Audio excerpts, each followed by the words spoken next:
आम्ही म्हणजे तुम्ही आम्ही सारे जना पोट आहे तोंड आहे जीव आहे सोस आहे चमचमीत गाण्याचा ते आम्ही सारे खवय्ये आम्ही सारे खवय्ये सारे खवय्ये आम्ही सारे खवय्ये एकमेका शिकवित नवे काही बनवावे किती किती चोचले ते जिभेचे हे पुरवावे छान छान देशी विदेशी पदार्थ जाणून घ्यावे चुकता चुकता करता करता खावे अन खिलवावे आम्ही सारे खवय्ये आम्ही सारे खवय्ये सारे खवय्ये आम्ही सारे खवय्ये नमस्कार. आम्ही सारे खवय्ये जोडी तुझी माझी मध्ये मी मृणाल तुमचं सगळ्यांचं मनपूर्वक स्वागत करते. माझ्या ओळखीचे एक आजोबा आहेत. आजी जर घरात असतील ना तर त्यांना बिलकुल चैन पडत नाही, पण आजी जर घरात नसतील तरी सुद्धा त्यांना चैन पडत नाही. असंच एक आणखी एक आजोबा आहे ज्यांना आजीला एकटीला नाटकाला घेऊन जायचंय आणि आजी आजही नवीन नवरी असल्यासारखं लाजतात. खरंच जुनं ते सोनं ही म्हण आणखी कशाला लागू पडते मला माहित नाही, पण नात्यांच्या बाबतीत हे 100% खरंय. नातं जितकं जुनं तितकं ते सोन्यासारखं असतं. तुम्हीच सांगा, आयुष्याची सकाळ दुपार संध्याकाळ एकमेकांच्या चांगल्या वाईट असण्याबद्दल सतत बडबडत भांडत रडत घालवल्यानंतर ना एका पॉइंट नंतर या सगळ्या गोष्टी विसरायला होतात. त्या व्यक्तीला तिच्या खोड्यांसकट आपण ऍक्सेप्ट करायला लागतो. ती व्यक्ती आपल्या जगण्याचा भाग होऊन जाते. हृदयासारखा एक अवयव बनून जाते असं म्हणू शकतो आपण. आणि हृदयाशिवाय आपण जगू शकत नाही, नाही का? असंच आपल्या काळजाचा आणि काळजीचा भाग झालेली आपलं जगणं आपलं असणं सेलिब्रेट करणारी काही माणसं, काही सिनियर कपल्स जोडी तुझी माझी मधून तुम्हा सगळ्यांच्या भेटीला येतात, ज्यांच्या लग्नाला 50 वर्ष पूर्ण झाली आहेत. अशाच काही जोडप्यांना आपण आज भेटणार आहोत. आज आपण आलो सांगलीमध्ये श्रीनारायण आणि सौ शकुंतला सारडा यांना भेटायला. जाणून घेऊया त्यांच्या सहप्रवासाबद्दल, त्यांच्या या 50 वर्षाच्या वैवाहिक आयुष्याबद्दल त्यांच्याचकडून. चला. आम्ही सारे खवय्ये जोडी तुझी माझी मध्ये तुम्हा दोघांचं खूप खूप स्वागत. मला तर आता सगळ्यात आधी हे सांगा की लग्नाला किती वर्ष झालेत तुमच्या? 50 वर्ष. कधी झालं लग्न? 4 डिसेंबर 1911 2011 पूर्ण झाले 50. अच्छा, म्हणजे या डिसेंबर मध्ये 50 वर्ष पूर्ण झाले. क्या बात आहे. मग मला फक्त आता हे सांगा की लग्न कसं जमलं, कुठे भेटलात तुम्ही सगळ्यात आधी? आम्ही भेटलोच आधी आम्ही काही भेटलो नाही. भेटलाच नाही? म्हणजे एकमेकांना बघायला बी गेलो नाही. आमचे ते जे वडील माणसात करतात 50 वर्षापूर्वीची गोष्ट आज ते लागू नाही आहे. ते ज्याने केलं ते फायनल. पण आम्हाला कधी वाईट अनुभव आला नाही की आमच्या वडिलांनी काय ते चुकीचा केला. पण मला हे नाही कळलं, भेटलाच नाहीत म्हणजे तुम्ही त्यांना न बघता लग्नाला होकार दिला. तुम्ही यांना पाहिलं नाही हे मला कळलं. तुम्ही पण यांचा फोटो वगैरे पण नाही पाहिलेला? अरे बाप रे, खूप अवघड आहे असं पद्धतीने. पण तुम्ही जेव्हा यांना पहिल्यांदा भेटलात तेव्हा काय बोलला त्यांच्याशी? काय वाटलं तुम्हाला यांच्याकडे बघून? पहिल्यांदा भेटला म्हणजे पुण्यालाच भेटलो. इथं आल्यानंतर बोलायचं, तिथं काय बोलायचं. बरं, तुम्ही पुण्याच्यात आणि आजोबा तुम्ही? मी सांगली नेटिव्ह तसा राजस्थानचे. आम्ही 200 वर्षापासून इथं आहे. अच्छा. आणि मग तुमचं लग्न जुळलं कसं? कोणातर्फे मध्यस्थी एक दुसऱ्याच्या पाहुण्या पे सांगतात इथं असतं तिथं असतं त्या हिशोबाने आमच्या वडील आई वडिलांना संमती दिली असेल. अच्छा. आणि मग परिचयातून तुमचा असा विवाह जमला.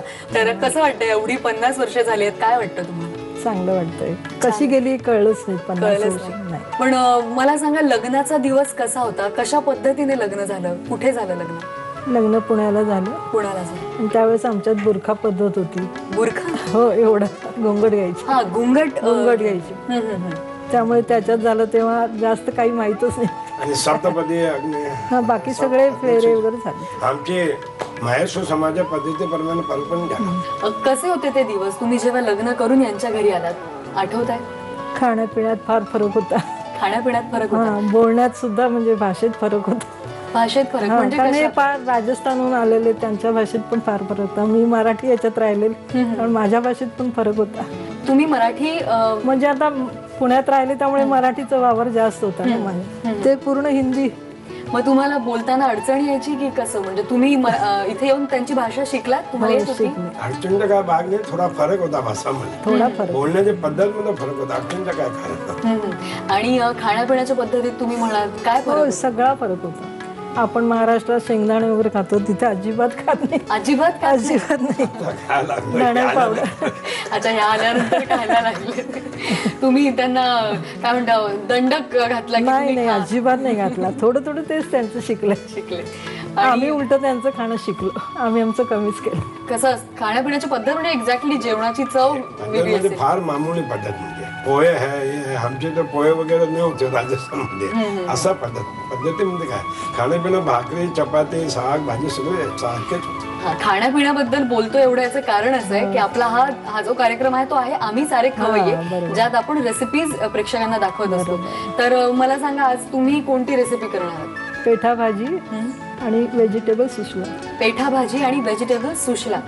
बरं, मग सगळ्यात आधी कोणती रेसिपी करणार आहोत आपण? सुशला दाखवला ना आधी. सुशला करायचा. मग त्याचं साहित्य सांगा आम्हाला. 2 वाटी भिजवलेले चुरमुरे, पाव वाटी ठेचलेली मिरची, पाव वाटी गाजराचे बारीक तुकडे, पाव वाटी ढोबळी मिरचीचे तुकडे, पाव वाटी बटाट्याचे तुकडे, पाव वाटी फ्रेंच बीचे तुकडे, कोथिंबीर, साखर, मोहरी, जिरं, तेल, मीठ, लिंबाचा रस. साहित्य आपल्याला कळलंय. आपण कृतीकडे वळणार आहोत, पण त्याआधी घेऊया एक छोटीशी विश्रांती. तुम्ही कुठेही जाऊ नका, पाहत राहा आम्ही सारे खवय्ये, जोडी तुझी माझी. आम्ही सारे खवय्ये, आम्ही सारे खवय्ये. ब्रेक नंतर तुमचं पुन्हा एकदा स्वागत. आपण व्हेजिटेबल सुशला करतो आणि आपलं तेल तापतंय तोपर्यंत आपण आजींशी गप्पा मारणार आहोत. आजी, मला तुम्ही सांगा, राहणीमानात, भाषेत बराच बदल होता. तुम्ही कसं ऍडजस्ट झालात या घरात, कशा रुळलात? सुरुवातीचे दिवस कसे होते? सुरुवातीला थोडंसं जरा हेच वाटत होतं मला की आपण कसं या घरात राहू, पण ती सवय होता आपल्या पण. तुम्ही मूळच्या पुण्याच्या आहात आणि आजोबा सांगलीचे, तर तुम्ही कसं, म्हणजे तुमच्याकडे पद्धत आहे घुंगट घेऊन सतत फिरणं वगैरे, तर तुमच्या घरी, तुमच्या माहेरी तशी पद्धत होती? नव्हती. मग इथे तुम्ही त्या सतत घुंगट मध्ये असायचं? होय, थोडे दिवस होते. मग तुम्हाला तेव्हा काय ऑकवर्ड वाटायचं? वाटायचं, पण काय करायचं. घरात शिस्त होती खूप इकडे? होती, शिस्त पण होती. मग तुमच्या माहेरी वातावरण सगळं असं फ्री? ठीक आहे, आपण यावर बोलूच यात. पण आता आपण आपल्या रेसिपीकडे वळूयात. काय करायचंय आधी? फोडणी टाकूया ना. फोडणीला टाकायचं. मोहरी किती? अर्धा चमचा. जिरे टाकूया. पाव चमचा जिरे. आता मिरची, ठेचलेली मिरची.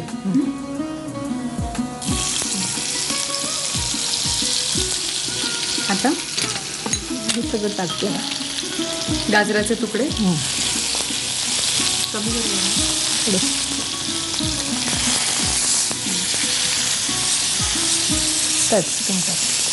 ढोबळी मिरचीचे तुकडे. फरसबी ना? फरस. आणि आता काय टाकायचं? आता हे थोडंसं पोहे टाकायचे. हे ना टाकू मी?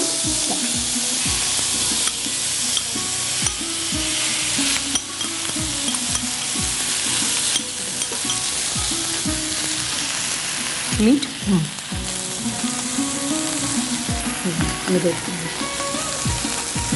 साखर टाकली. आता हे परतून घ्यायचं. लिंबाचा रस घातला.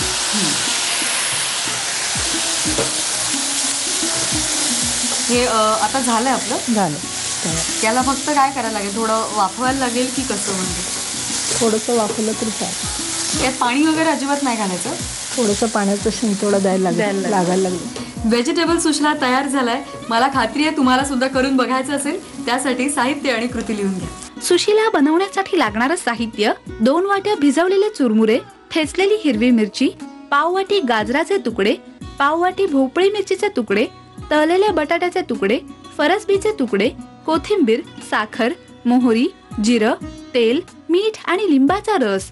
कृती: प्रथम एका कढईमध्ये तेल गरम करून त्यामध्ये मोहरी, जिरं आणि ठेचलेली हिरवी मिरची परतून घ्यावी. या फोडणीत गाजराचे तुकडे, भोपळी मिरचीचे तुकडे, फरसबीचे तुकडे आणि भिजवलेले चुरमुरे घालून मिश्रण परतून घ्यावं. या मिश्रणात चवीनुसार मीठ, साखर आणि लिंबाचा रस घालून वाफवून डिश सर्व्ह करावी. व्हेजिटेबल सुशला आपण पाहिला. आता आपण पुढच्या रेसिपीकडे जाणार आहोत, पेठ्याची भाजी. पण त्याआधी आपण आजींशी गप्पा मारणार आहोत. आजी, तुम्ही एवढ्या सगळ्या गोष्टी मला सांगितल्या, सासूबाईंचं आणि तुमचं नातं सांगितलं, पण तुम्ही त्यांच्याबद्दल नाही सांगितलं. कसं आहेत आजोबा, कसा आहे त्यांचा स्वभाव? फार हौशी आहेत ते. हौशी आहेत? अतिशय जास्त हौशी आहेत. म्हणजे कुठेही जायचं तर बरोबर घेऊनच जातात. हो. कुठे कुठे गेलात तुम्ही आतापर्यंत? सगळीकडे, काश्मीर पासून कन्याकुमारी. क्या बात आहे. तुम्हाला आवडतं फिरायला? फिरायला. आणि आजोबांना? त्यांना तर जास्त आवडतं. असा एखादा प्रसंग तुम्हाला तिथे जायची इच्छा होते आणि आजोबा हौशीने घेऊन गेले तुमच्या आग्रहाखातर खास? त्यांचीच आधी हौस इतकी असते की मला नाही म्हटलं तरी जायलाच लागतं. फिरायला जातात, पिक्चरला वगैरे जातात का? आधी फार होते, आता त्यांनी सोडला पिक्चर. म्हणजे लग्नानंतर कधी पिक्चरला वगैरे गेलात? बरेच वेळा. कुठल्या पिक्चरला गेलात, काय आठवतंय? अनाडी वगैरे सगळे आधी जुने पाहिले. सगळे जुने पिक्चर पाहिले. बरं, आता आपण रेसिपीकडे वळूयात. साहित्य काय काय मला सांगा. लाल भोपळा, कढीपत्ता, ठेचलेली मिरची, सिमला मिरची, कोथिंबीर, हिंग, साखर, धणे पावडर, आमचूर पावडर, दाणा मेथी, मीठ, हळद आणि जिरं आणि मोहरी. साहित्य आपल्याला कळलंय. कृतीकडे आपण जाणारच आहोत, पण त्याआधी घेऊया एक छोटीशी विश्रांती. तुम्ही कुठेही जाऊ नका, पाहत राहा आम्ही सारे खवय्ये, जोडी तुझी माझी. आम्ही सारे खवय्ये, आम्ही सारे खवय्ये. ब्रेक नंतर तुमचं स्वागत. आपण करतोय पेठ्याची भाजी. काय करायचं आता? तेल गरम केलंय, जिरं फोडणी द्यायची. मला सांगा, मी देते. मोहरी अर्धा चमचा मोहरी, आता अर्धा चमचा जिरं, अर्धा चमचा दाणा मेथी. आता काय घालायचं? कढीपत्ता घालते. कढीपत्त्याची पानं झाली. आता हिंग टाकते, पाव चमचा हिंग, पाव चमचा हळद, शिमला मिरचीचे तुकडे, भोपळा. आपली ही मिरची राहिली ना, घालते तिथे. 1.5 चमचा मिरची.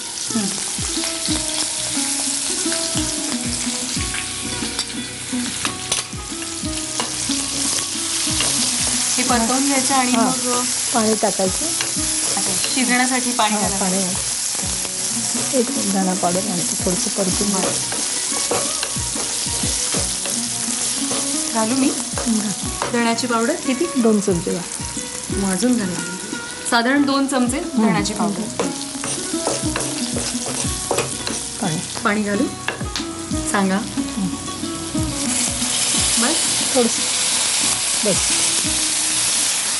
थोडंसं मीठ,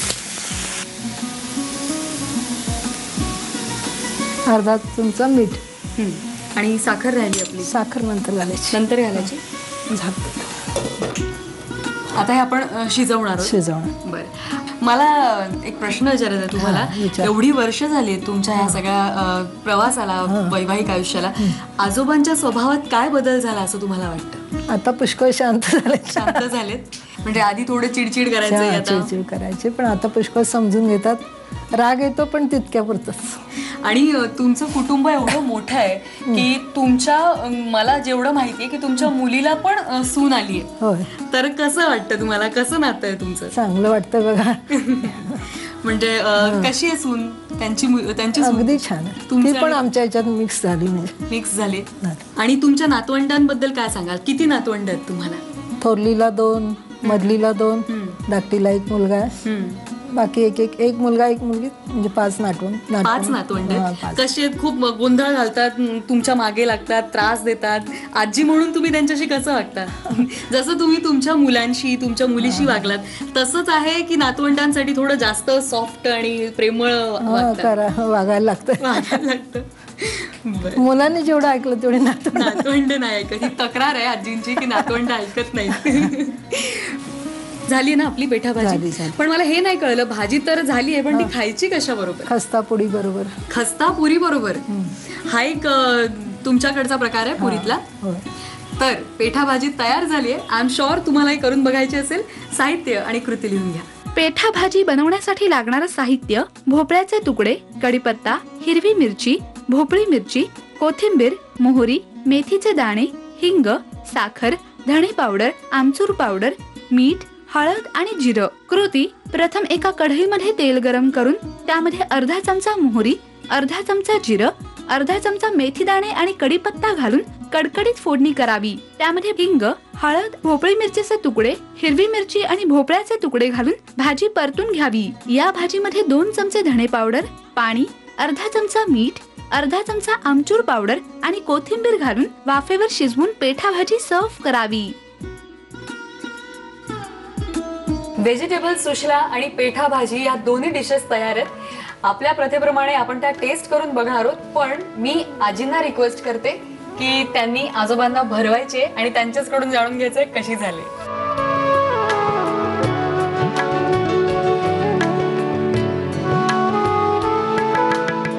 कशी झाली आजोबा?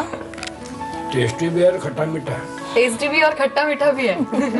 अच्छा, अभी ये और आपने इनको खिलाया तो भी चलेगा. भाजीपेक्षा तर सरळ आहे. नाही, पण हे पण त्यांनी एवढं मेहनतीने केलंय. तुम्ही कौतुक केलंच पाहिजे.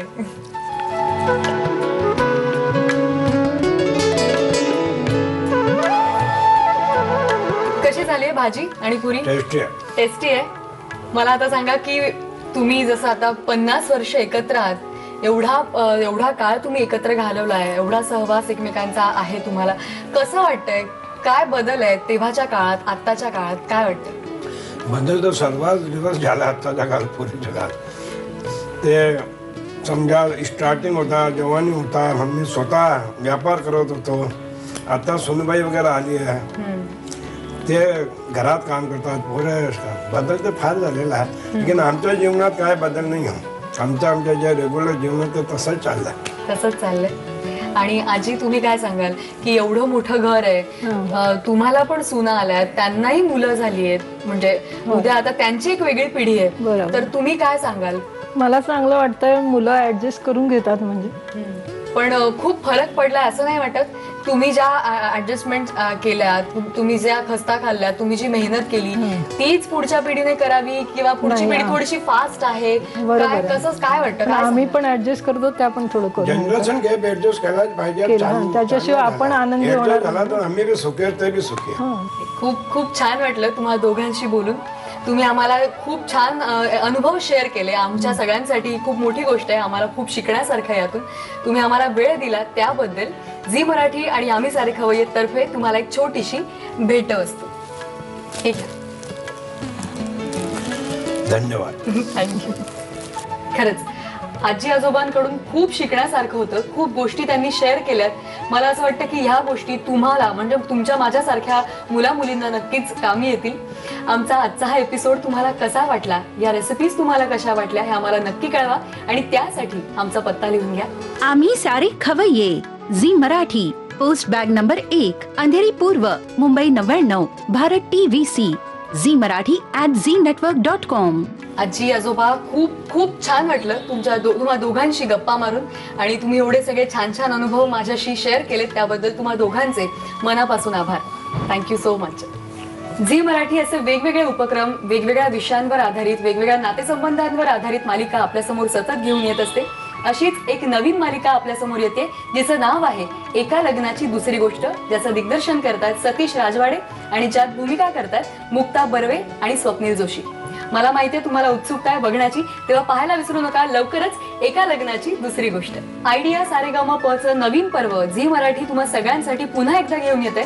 कोणते गायक आहेत, कोणत्या गायिका असणार आहेत, आय नो तुम्हाला उत्सुकता आहे, तेव्हा थोडीशी कळ सोसा आणि पाहायला विसरू नका आयडिया सारेगामाप लवकरच फक्त झी मराठीवर. तुम्हाला आमचा आजचा हा भाग नक्कीच आवडला असणार, मला खात्री आहे.